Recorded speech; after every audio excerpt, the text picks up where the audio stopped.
Iya. Ya, itu Keren apakah loh. karena udah mulai nyadar bahwa ternyata pekerja sosial itu juga butuh duit Duit. atau seperti apa? Kita bentuk tim, bantu saya untuk edukasi dan juga sekalian untuk promosi ke kelurahan dan kecamatan gitu. Diterima baik sama beberapa kelurahan dan kecamatan waktu itu karena ternyata Oh, ada yang nolak.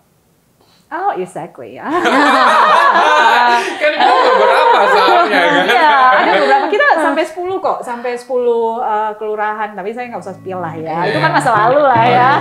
Oke. Mudah-mudahan dia nonton.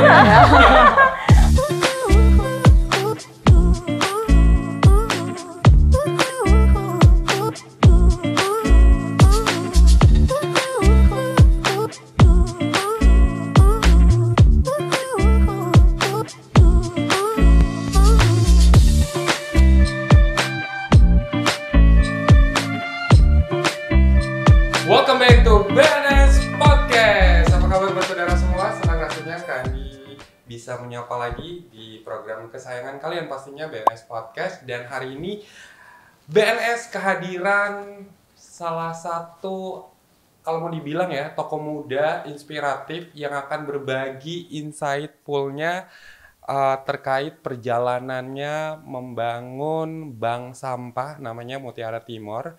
Ini berawal dari menjadi seorang aktivis lingkungan dan akhirnya sekarang terjun menjadi social entrepreneur. Siapa dia? Kita langsung kenalan sama Kak Melsi Anita Mansula. Kita berikan tepuk tangan dong. Hai Kak. Halo Kak. Iya, dan spesialnya nih, sebelum Kak Adi mau tanya kabarnya Kak Melsi nih, kita spesial hari ini kehadiran co-host kita ada Kak Ega yang bakalan menemani ya. Menemani sepanjang episode ini dan pastinya ngobrol bareng sama Kak Melsi. Kak Melsi apa kabar? Sehat? Sehat, puji Tuhan. Sehat ya, luar biasa gitu. Luar biasa banget. Senang loh akhirnya bisa mampir di studio BNS dan kita bisa ngobrol lebih dalam perjalanan dari Kak Melsi sendiri nih. Iya. Iya. Biasa banget ya. Oke. Nah Kak Melsi, kan Kak Melsi tadi sudah Kak Andi soundingkan bahwa Kak Melsi ini kan awalnya jadi aktivis lingkungan, mulai mencintai terkait lingkungan gitu dan akhirnya sekarang jadi social entrepreneur. Ini mulainya sejak kapan? Terus juga apa sih yang sebenarnya nge-trigger gitu loh, nge-trigger Kak Melsi mau menjadi aktivis lingkungan gitu loh. Tidak banyak soalnya anak muda yang mau terjun dalam aksi-aksi atau pekerjaan sosial. Oke Kak. Oke, wow. Terima kasih juga ya Kak having me tonight. Jadi awal mulanya itu memang mungkin juga terpengaruh dari background pendidikan ya. Karena dulu S1-nya saya itu adalah di bidang perencanaan wilayah dan kota. Di mana kita bahas mengenai bagaimana suatu kota itu dibentuk dari 3 aspek, lingkungan, sosial, dan ekonominya. Kayak gitu. Jadi dari situ itu saya mulai tertarik tentang lingkungan. Kayak gitu. Jadi begitu kembali ke Kupang itu ada rasa ketertarikan gitu untuk gimana ya lingkungan kita itu bisa sustain tapi ekonominya juga berjalan gitu. Awal mulanya memang kerja dengan pemerintah gitu kan sebagai konsultan pendamping. Dan tapi kayaknya di sini kurang bisa kita berekspresi, bisa untuk memberikan inspirasi lebih, apalagi kalau misalnya ekonomi sudah berbicara, berarti lingkungan kadang disepelekan atau dipinggirkan sebentar lah ya, seperti itu. Kadang tidak pernah berjalan beriringan. Jadi akhirnya kita masuklah lewat komunitas seperti itu, kayak gitu. Jadi kita bergeraknya lewat komunitas, kita bagaimana edukasi masyarakat mengenai pelestarian lingkungan, itu mulai dari situ. Jadi dari situ jejaring itulah makin mengenal banyak orang dan akhirnya kok jadi makin luas ya pertemanannya dan akhirnya bukan cuman komunitas yang pencinta lingkungan saja, tapi juga kayak komunitas penyelam, komunitas untuk transplantasi terumbu karang yang berhubungan dengan laut dan darat gitu. Jadi kita bergeraknya di darat sama di laut gitu. Jadi dari situlah berjejaring apa namanya, makin berasa kayaknya passionnya juga di sini gitu. Dan puji Tuhannya mungkin jalan Tuhan juga ya. Jadi diberikan kesempatan juga saya untuk belajar lebih jauh mengenai perencanaan wilayah dan kota itu di Amerika sama Australia. Keren. Jadi waktu itu diberikan kesempatan untuk waktu itu magang dulu di Amerika selama 1,5 bulan. Dari situ itu saya melihat dan belajar mengenai bagaimana cara pemerintahnya untuk mengintegrasikan nih antara infrastruktur dasar dari sebuah permukiman yang dibutuhkan oleh masyarakat itu diintegrasikan supaya menjadi suatu kota yang lebih baik gitu ya. Kita kan biasanya lihat luar negeri itu infrastrukturnya bagus, apa-apa semua terintegrasi ya. Jadi kayak dan juga jalanan di mana-mana bersih gitu. Ya memang karena ada peran pemerintah di sana gitu. Nah dari situ akhirnya memang belum ada niat untuk buka bank sampah dan sebagainya. Dari situ dikasih kesempatan lagi untuk memperdalam lagi ilmu mengenai lingkungan dan itu ngambil master di Australia dengan beasiswa yang diberikan oleh pemerintah Australia kayak gitu. Jadi dari situlah akhirnya makin tahu, makin kenal, semangat makin lagi. lebih dalam, jadi makin jatuh cinta gitu. Karena kita makin tahu, wow, ternyata apa yang kita buat selama ini dengan perencanaan yang tidak terencana, tapi tidak diimbangi dengan lingkungan yang lebih baik, suatu saat itu akan jadi bom waktu buat kita. Dari hal-hal seperti itulah. Cuman ya setelah kembali itu memang agak pesimis ya dengan pemerintah gitu, karena kan kita balik lagi ke Kupang. Balik lagi ke Kupang, kita mungkin masih pesimis dengan pemerintah karena untuk pendanaan khusus untuk sanitasi dan persampahan itu dana yang paling kecil, yang paling kecil dianggarkan selalu tidak menjadi prioritas. Iya, selalu tidak menjadi prioritas dalam pembangunan gitu. Jadi akhirnya dengan ilmu dan juga pengalaman yang sudah kita dapat, kita coba terjun lebih dalam pengelolaan sampah ini. Lebih spesifik. Dan kayaknya memang keresahan itu bukan cuma Kamelsi aja yang merasakan ya. Iya. Gitu. Jadi begitu udah melalang buana kemana-mana gitu ya, dari Amerika, dari Australia, tapi begitu balik ke Kupang nggak ada perubahan gitu. Sudah ada perubahan, bahkan Kupang makin tambah parah gitu. Karena waktu begitu kembali 2019 saya kembali ke Kupang, ada terbesit di benak itu, kira-kira buat apa begini balik ke Kupang gitu. Main-mainlah ke TPA gitu kan, iseng-iseng main ke TPA. Karena kita kan dulu aktivis ya, 2015 itu. Sering banget kita kunjungan ke TPA, itu kayak jadi kunjungan rutin. Kunjungan rutin banget gitu loh. Kita sering ke TPA, kunjungan ke orang-orang pemulung buat kegiatan di sana kayak gitu. Itu ingatan saya tahun 2015 tentang TPA kita itu tidak sama dengan waktu saya kunjungan kembali tahun 2020. Tidak sama tuh dalam artian apa? Volume sampahnya itu lebih banyak. Sangat banyak dan TPA-nya itu benar-benar tumpukan sampahnya itu benar-benar lebih parah gitu dari yang 2015 ya. Misalnya meja inilah ya. Meja ini kalau diibaratkan meja ini, tumpukan sampahnya itu cuma di tisu ini. Begitu 2020 datang, satu kawasan itu penuh semua dengan sampah. Padahal seharusnya getting better, tapi pas Kak pergi malahan jadi getting worse ya sampahnya. Benar. Jadi dari situlah akhirnya mulai terbesit, wow, ini kayaknya nggak ada yang beres nih di sini. Kayak apa yang bisa kita intervensi dari situ sih. Karena jalan-jalan iseng-iseng jalan-jalan ke TPA juga, jadi Iya, jadi memang berangkat dari ketertarikan dulu ya, ketertarikan, terus juga bidangnya juga, gitu passionnya juga, passionnya mungkin pelan-pelan kayaknya bertambah terus nih seiring dengan berjalannya waktu ya Kak ya, gitu akhirnya terbuka juga kesempatan-kesempatan baru dan akses-akses yang baik untuk lebih mencintai lagi, lebih memahami lagi tentang isu lingkungan ini, gitu. Kalau mau lihat perjalanannya Kak Melsi ini juga inspiratif ya, luar biasa ya. Orang gitu. gimana passion tuh Kak, hobi yang kayak nyanyi apa, tapi passion Kak tuh sosial. Iya, mana kan kalau mulai-mulai di awal tuh kan kalau pekerja sosial kan nggak ada duitnya. Iya, benar. Ya, apa kan? sih Kak? Anak muda zaman dulu gitu loh. Iya kan? Tuh kata Ega, apa sih yang memotivasi? Padahal sebenarnya kan duitnya nggak dapat tuh. Iya sih. Dulu-dulunya sih iya benar. Waktu jadi aktivis kan cuma buat having fun ya.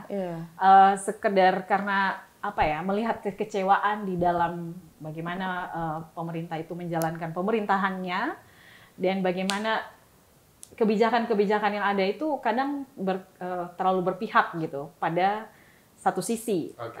Dan kadang tidak selamanya bersifat demokratif yang selama ini kita lihat gitu. Jadi komunitas itu jadi suatu pelampiasan untuk kita mengalihkan pikiran dan stres gitu ya dari pekerjaan yang mungkin tidak tersalurkan dengan baik gitu. Dan dari situ akhirnya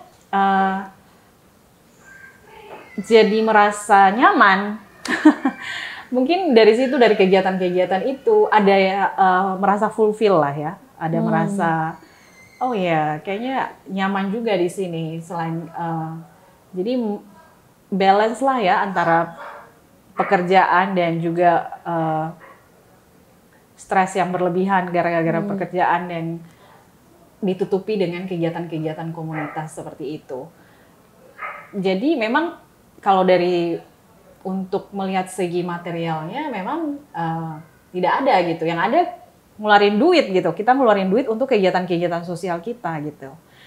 Tapi kan ada kesenangan di sana, ada kesenangan, ada rasa apa ya, fulfilling lah ya. Fulfilling ini apa ya? Kayak merasa penuh, membantu orang ya Kak. Puas aja gitu. Puas gitu karena tersalurkan apa yang kita mau gitu. Seperti itu. Karena di pekerjaan nggak tersalurkan dengan baik gitu kan.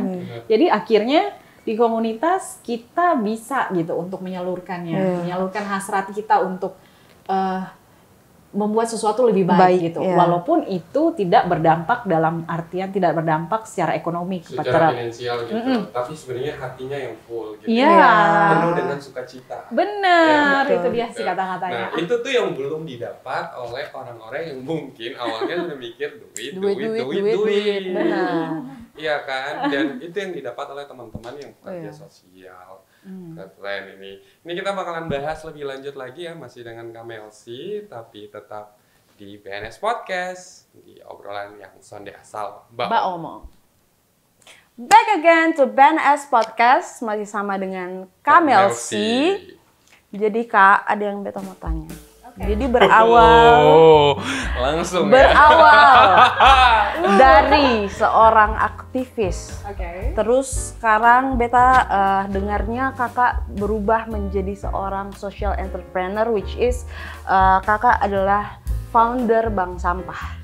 Iya, itu keren apakah karena udah mulai nyadar bahwa ternyata pekerja sosial itu juga butuh duit? Atau seperti apa? Atau melihat ada kesempatan atau seperti apa Kakak? Gitu. Ada benarnya juga kalau misalnya pekerja sosial itu ternyata juga butuh uang untuk supaya dia bisa berkelanjutan gitu. Benar. Bagaimanapun tidak bisa dipungkiri ya, apapun yang kita lakukan itu pasti adalah involved dengan money gitu. Dan realistis lah ya, realistis bahwa kita butuh untuk ini terus bisa dijalankan. Bagaimana caranya daripada terus depend on bergantung sama dana hibah, dana CSR kayak seperti itu kan juga ini ya, apa namanya kan nggak selamanya ada gitu. Benar. Dan kalau mau sustain kan orang-orang yang ikut dengan kita itu kan perlu juga uang untuk biaya operasional mereka. Benar, benar. Jadi mungkin juga kesempatan itu datang juga, dan juga karena begini, waktu saya melihat dari perjalanan sebagai aktivis itu ya dari 2015 itu, dan dengan perjalanan melihat di beberapa negara,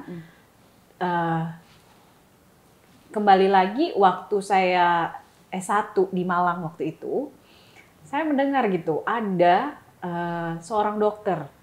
Ini kenapa akhirnya muncul bank sampah gitu ya?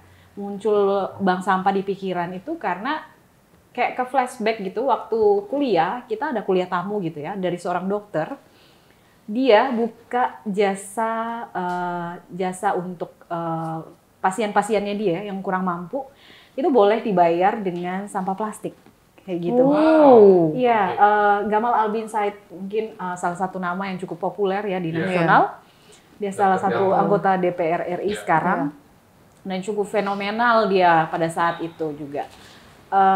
Dan dari situ bisa keingat gitu. Mungkin karena saking saya juga suka dengan kegiatan-kegiatan yang berbau lingkungan, tapi waktu itu mungkin berpikir juga ya mulai realistis gitu. Waktu setelah balik dari Australia itu, apa kegiatan apa yang bisa kita lakukan sambil menghasilkan duit, tapi juga ini kegiatan sosialnya berjalan gitu. Akhirnya mungkin dari hasil perenungan itu ya setelah balik bertambahnya usia, bertambahnya beban, mulai lebih realistis ya. Realistis apa ya kira-kira, dan tiba-tiba itu terpikir ke cerita tentang Dr. Gamal Albin Said ini gitu. Dan saya coba gali bagaimana seorang dokter yang notabene-nya biaya pendidikannya mahal banget gitu, bisa dan mau gitu dibayar pakai sampah plastik. Akhirnya saya coba cari tahu, gali lebih dalam lagi gitu. Dan ternyata dari situ saya paham bahwa ternyata sampah-sampah ini masih bisa didaur ulang dan itu jadi bahan baku dari pabrik plastik gitu. Sama halnya juga dengan logam-logam. Seperti itu. Jadi rata-rata barang-barang plastik yang ada di sekitar kita gitu, yang notabene-nya bisa kita lihat ya di sehari-hari kayak gitu di sekitar kita, bahkan dari kursi, dari lemari yang wujudnya berbentuk plastik itu adalah bahan-bahannya itu 20%-nya itu adalah dari plastik gitu. Dari plastik daur ulang maksudnya. Dan plastik daur ulang ini adalah dari limbah gitu. Oh gitu. Jadi ada perputaran bisnis di sana. Cobalah saya gali, begitu selesai kan kemarin kan November ya saya selesai kuliahnya. Jadi saya coba gali lebih dalam itu mulai dari Januari gitu. Mulai dari Januari ternyata saya dapat bayarnya. Carilah kira-kira, dan tahu nggak bayar saya pertama kali itu dapatnya dari Kaskus. Dari Kaskus gitu, karena memang kita nggak punya link sama sekali. Inilah the power of melek digital. Ya kan? Jadi dari Kaskus ini ada link-link yang mereka sebarkan itu menuju ke Facebook. Dari Facebook itu kan masuk ke komunitas. Dari komunitas itu saya kontak satu persatu orang yang ada nomornya mereka cantumkan di Facebook itu gitu. Saking segitu niatnya sampai saya mau cari tahu gitu kan. Dan akhirnya berarti benar ternyata ini ada perputaran di sana. Ada yang bisa kita buat dalam segi bisnis gitu. Dan akhirnya kita coba nih, saya mantapkan niat di awal Februari. Di awal Februari akhirnya saya hubungi teman-teman saya yang saya ketahui ya, khususnya juga teman-teman yang baru selesai lah dengan kita sama-sama, baru selesai pulang dari Australia itu, kita bentuk tim. Kita bentuk tim, bantu saya untuk edukasi dan juga sekalian untuk promosi ke kelurahan dan kecamatan gitu. Diterima baik sama beberapa kelurahan dan kecamatan waktu itu, karena ternyata ada yang nolak. Oh, exactly ya. Kan itu beberapa soalnya kan. Iya, ada beberapa kita sampai 10 kok, sampai 10 kelurahan. Tapi saya nggak usah spill lah ya. Iya. Itu kan masa lalu lah ya. Oke. Mudah-mudahan dia nonton ya. Mungkin mereka udah lupa kali ya. Lanjut Kak. Iya, kayak pasti mereka udah lupa lah. Udah berganti jabatan juga kayaknya itu.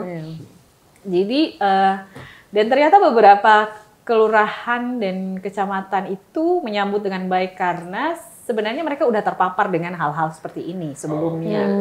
Tapi tidak berkelanjutan gitu. Entah ada mismanagement dari mana, maksudnya antara bank sampah partner mereka dengan manajemen yang mereka lakukan itu mungkin tidak berjalan dengan baik gitu. Akhirnya tidak berkelanjutan gitu. Nah, dari situlah saya gali lagi lebih dalam. Sebenarnya sistem bank sampah yang sudah ada sebelumnya itu seperti apa gitu. Jadi dari kelemahan-kelemahan itulah yang saya pelajari dan kita coba untuk perbaiki di Mutiara Timur ini. Wow. Kayak gitu. Jadi memang menangkap peluang juga dari rantai kerjasama yang sempat terhenti oleh yang lain, gitu kan. Baru dibuat di Mutiara Timur. Jadi keunggulannya juga di situ. Betul. Di Mutiara Timur tuh terima apa aja sih selain plastik? Pasti plastik diterima, gitu. Apalagi tuh? Jadi ini ya, belajar dari kesalahan bank sampah sebelumnya itu. Jadi benar-benar kita fokus pada apa yang belum diserap di sini. Oke. Jadi kita tidak semua jenis barang yang jadi sampah itu kita ambil, kita terima gitu. Enggak. Tapi kita fokuskan di mana yang memang benar-benar belum terserap gitu. Dan khususnya adalah plastik. Oh, plastik. Jadi 90% yang kita terima di Bank Sampah Mutiara Timur itu adalah sampah plastik. Tapi tidak menutup kemungkinan juga untuk sampah-sampah lainnya. Misalnya adalah sampah-sampah kertas, kayak gitu. Jadi ya kertas itu masuk dalam golongan seperti kardus, misalnya kotak makan, terus apalagi ya, tagging baju yang biasanya ada tagging baju kan biasanya itu terbuat dari kertas ya, bahkan majalah, terus kalender. Undangan seperti itu. Jadi kita fokuskan pada barang-barang yang memang masih ada nilainya dan masih bisa didaur ulang. Nah, itu yang kita serap walaupun nilainya tidak terlalu besar gitu. Seperti itu. Jadi seperti logam pun juga kita terima gitu. Nah, tapi kita terbatas pada seperti itu tadi. Terbatas pada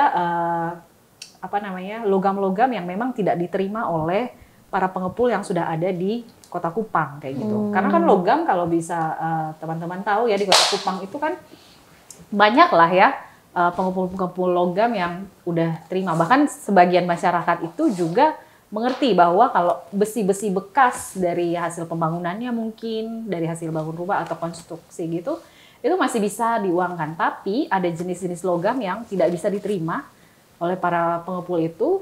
Tapi sebenarnya masih bisa didaur ulang. Misalnya adalah seperti kaleng-kaleng. Kaleng-kaleng biskuit, kaleng-kaleng cat.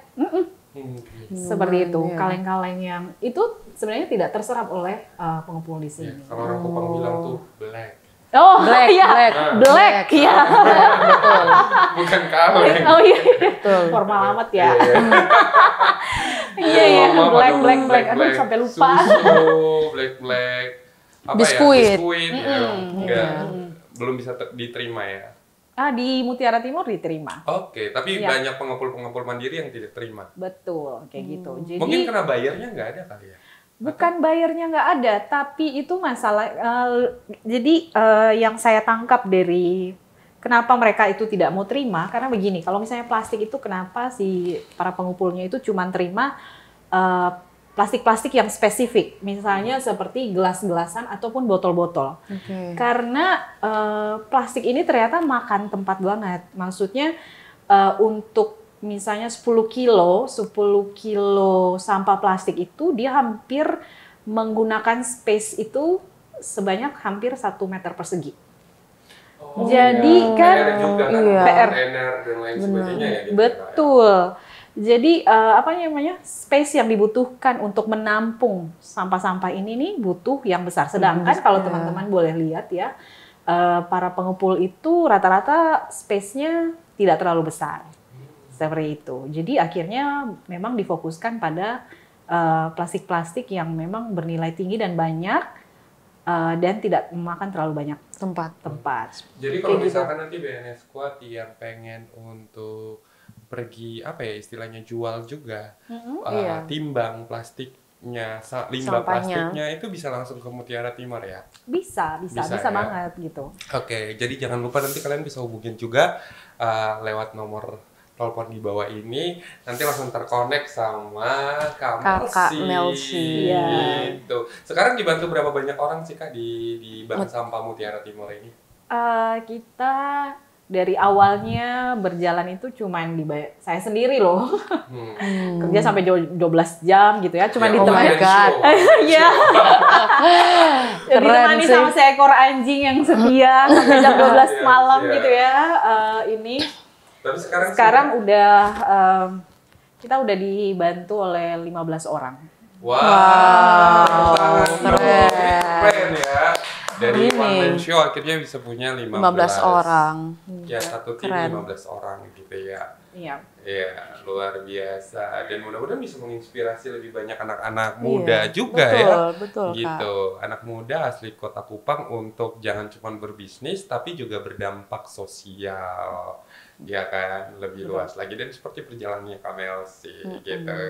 Penasaran gak sih Kak Ega? Nanti kita jalan-jalan lihat di sana. Boleh lah, gitu, boleh. Ikut dong Kak, sekali-sekali. Iya kan? Masuk ikut. Gitu, Kak Ega juga nanti. Beta tertarik sama ini. Tadi Kak Melsi bilang penyelam, komunitas penyelam. Oke. Be mau ikut itu boleh deh. Ya, boleh. Bersihin, itu untuk apa Kak? Bersihin di bawah laut atau? Jadi itu untuk tanam koral atau? Itu sebenarnya kegiatan having fun juga. Tapi karena kita juga akhirnya terlibat di isu-isu sosial seperti misalnya kayak bersih-bersih pantai. Terus kita tanam koral itu karena waktu Seroja kemarin, iya hancur semua. Oke. Sabar dulu, jangan dibocorin. Oke. Dia tuh suka diving. Beta free dive Kak. Nanti baru kita bahas ya. Tapi setelah yang satu ini tetap di BNS Podcast Sonde Asal Omong. Back again to BNS Podcast. Jadi Kak, Beta mau ikut itu. Langsung to the point Kak. Langsung to the point. Janjian ya. Langsung. Betul. After kita podcast janjiannya nanti ambil nomor. Baru janjiannya di belakang. Ya? Beta tertarik sekali Kak karena Beta tuh suka free dive. Oke. Beta boleh tahu kalau Kak Dong pi menyelam tuh itu kegiatannya apa sah? Seperti apa? Oke. Jadi nama kelompok kita tuh namanya Au Manikatasi atau Aku Cinta Laut. Itu bahasa Rote sih. Bahasa Rote. Count me in Kak, please. Siap. Oke, lanjut. Dengerin dulu kan. Iya. Kok tiba-tiba lu mau masuk? Pokoknya semua laut ikut. Lanjut Kak. Jadi kegiatan kita itu sebenarnya untuk having fun ya, untuk having fun karena kan memang ini kan kegiatan-kegiatan khusus yang tidak semua orang suka gitu kan. Jadi kelompok-kelompok orang-orang itu saja gitu. Jadi ya kita sering tiap minggu itu dulunya sih sering tiap minggunya itu kita turun waktu weekend kita selam bareng-bareng kayak gitu. Karena memang dulu terumbu karangnya di Kupang itu masih cantik-cantik banget gitu. Iya benar. Bahkan cuman hanya mungkin 1 atau 2 kilo lah dari pesisir, dari bibir pantainya Kota Kupang itu terumbu karang kita masih cantik-cantik banget. Tapi karena setelah Seroja itu akhirnya kita juga merasa bahwa tempat main kita ini rusak gitu loh. Nah, apa yang bisa kita lakukan gitu untuk setidaknya ya mungkin kita nggak bakal ngerasain lagi gitu kan. Karena terumbu karang yang sudah hancur itu kalau ditanam sekarang pun nanti ya bakal lama banget 20 sampai 50 tahun dulu baru dia benar-benar tumbuh dengan sempurna gitu. Jadi akhirnya kita buat kegiatan transplantasi terumbu karang. Kayak gitu. Transplantasi terumbu karang itu kita mindahin bibit-bibit yang masih bagus, kita tanam atau bukan tanam sih, tapi taruh kembali ke pesisir di Kota Kupang yang rusak itu, kayak gitu, dengan menggunakan rangka spider, kayak gitu. Jadi terumbu karangnya diikatkan di rangka-rangka itu, baru dimasukkan kembali ke lautan yang agak bukan lautan sih, tapi di bibir-bibir pantai yang mungkin jauhnya sekitar 2 kiloan dah dari itu. Tepi. Tetap fun tapi tetap ada manfaatnya. Iya. Misi sosialnya dapat. Dan perlu diketahui juga ya bahwa waktu kita awal melakukan kegiatan ini itu dananya dari hasil jual sampah. Jadi kelompok-kelompok kita di komunitas kita itu masing-masing milah sampah. Milah sampah, sampahnya dijual ke Bank Sampah Mutiara Timur, itu yang jadi kas. Dari situ kekurangannya berapa kita nambah-nambahin lagi, nombok lagi, tapi nggak banyak gitu. Dari situ kita buat kegiatan perdana kita di bulan September September 2021 gitu. 2021 kita transplantasi terumbu karang perdana dan dibayari dari hasil pemilahan sampah dari rumah tangga. Tapi ini kan dari tadi kayaknya struggle banget ya, independen banget ya, nyari duitnya itu loh sendiri. Emang tidak ada support dukungan dari mungkin pemerintah kota. Awal-awalnya belum, karena kan waktu itu kita berdiri kan Maret 2020, dan waktu itu kan kita berdirinya itu tanggal 24, dan selang beberapa hari itu kan COVID ya. Kita kan sudah melakukan penjajakan ke DLHK dan teman-teman di Pemkot gitu, tapi memang waktu itu waktunya belum tepat saja. Waktunya belum tepat, bukan karena tidak mau. Iya.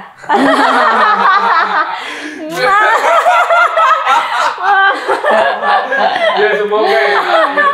Saya menyelamatkan pemerintah gitu ya. Iya karena.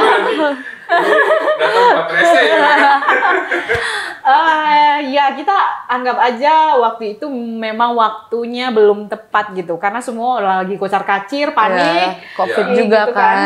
Jadi prioritas. Apalagi kan semua dana akhirnya dialihkan untuk kesehatan gitu kan. Benar. Jadi semua pada waktu kita dekatin setelah mulai PSBB gitu kan. Tapi perasaan dana COVID itu bantuan dari pusat deh. Daerah juga akhirnya ditahan semua, di hold. Iya. Di hold dia. Jadi bahaya. Bahaya. Nggak ikutan. Gibahnya nggak ikutan. Baik. Tapi harapan buat Mutiara Timur nih Kak, khususnya Bank Sampah Mutiara Timur ke depannya apa sih Kak, selaku founder, owner, direktur, CEO yang one man show banget nih.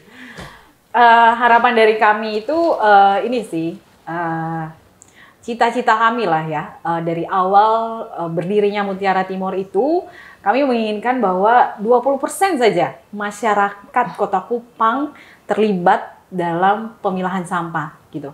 Karena dengan 20% saja masyarakat terlibat, itu sudah mengurangi volume sampah yang kita kirim ke TPA. Karena kan TPA kita dengan sistem open dumping, di mana sampah kita itu bercampur aduk dengan segitunya, dengan sampah yang campur aduk itu dikirimkan ke TPA di Alak tanpa dilakukan pengelolaan sama sekali, kayak gitu. Dan itu dibiarkan dan ditumpuk saja seperti itu. Nah itu kan jadi bom waktu ya, betul. Jadi bom waktu yang kita tidak sadari gitu. Dan beberapa tahun belakangan ini sudah menjadi masalah yang serius. Karena 2020, 2022 sampai 2024 bulan Juni atau Juli kemarin ya, TPA kita kan kebakaran. Dan itu 3 tahun berturut-turut. Seperti itu. Jadi iya seperti itu. Dan ini kan kalau kita biarkan terus-menerus, otomatis kan suatu saat kita membutuhkan TPA baru. TPA baru itu bukan jadi satu solusi gitu. Solusi yang paling gampang dan murah sebenarnya adalah kita melakukan pemilahan dari rumah.